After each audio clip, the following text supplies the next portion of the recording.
For months now, the city of Bakhmut has been the epicentre of the war in Ukraine. The battle there has been one of the most brutal of the conflict, with high numbers of casualties on both sides.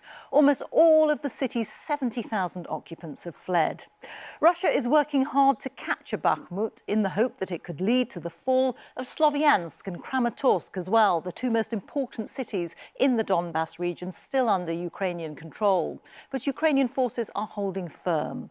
Our correspondent Yogita Limaye has been on the front line in Bachmut and has sent this report. This is what the merciless bombardment of a city looks like. And how it sounds. Once a quiet place known for sparkling wine, Bachmut is now a byword for war and Ukraine's resistance. Russia is using all its might to try and take this city.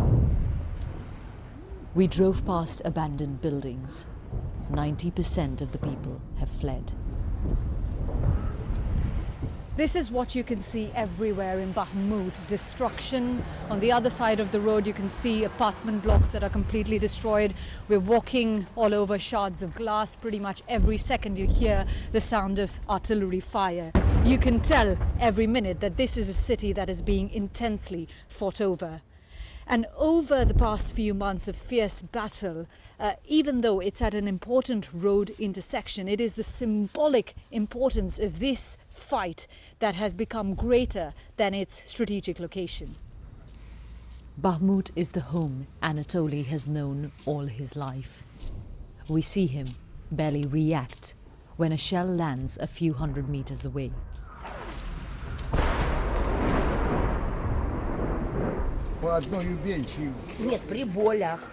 He's come to an aid center, a lifeline for those still here.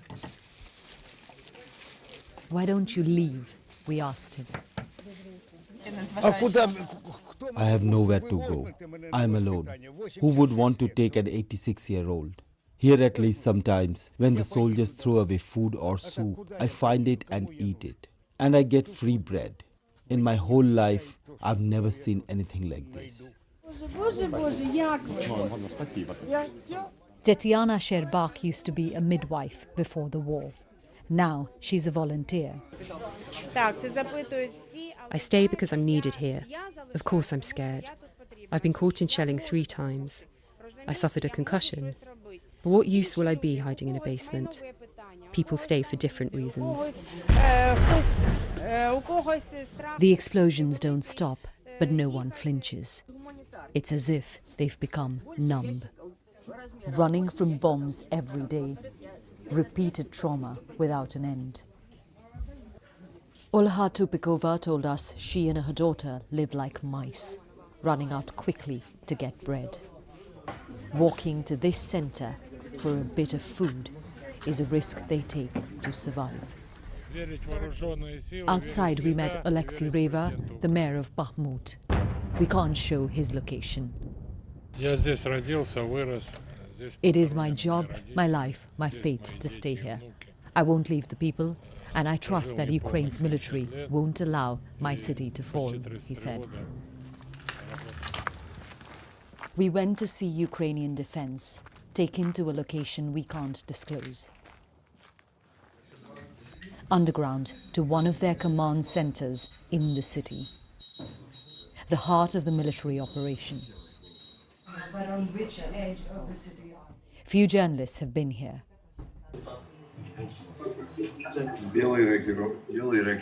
This is a live feed from drones beyond the eastern edge of Bachmut, where Russian forces are stationed. The men here are trying to locate the target for an assault team that's just gone out. Commander Skala, as he wants to be called, told us this is the toughest battle he's ever fought. We haven't seen enemy troops like this before. Their soldiers openly advance under fire, even if they're littering the ground with their bodies, even if only 20 are left of their 60 men. It is very difficult to hold against such an invasion. A few weeks ago, we had to withdraw from the eastern approaches to the city to save our soldiers. They showed us this video, the east of the city on New Year's morning under Russian attack. In the fields outside Bachmut, we see the daily grind to keep a hold on it. The winter makes it harder to camouflage guns and men. We watch them fire Soviet-era weapons. Soldiers tell us they work well and do the job. But modern equipment would help push through the deadlock on the ground. On the other end isn't just the Russian military. There are also thousands of mercenaries from the private Wagner group.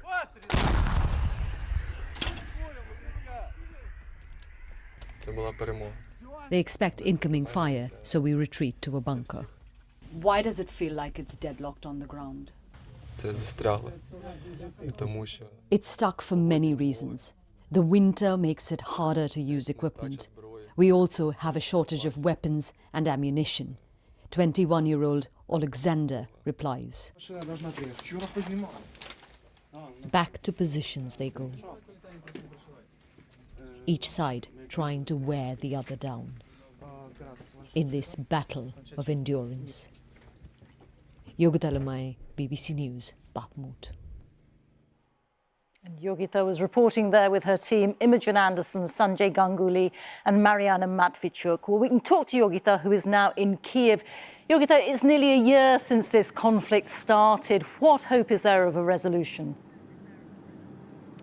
Well, as far as a dialogue is concerned, Reeta, it seems almost impossible right now. Ukraine has proposed a peace summit in February, but it's said that Russia must face a war crimes tribunal before it talks to it directly. As far as Russia is concerned, it's said that Ukraine must give up regions that Moscow claims to have annexed. These are preconditions that neither side will accept.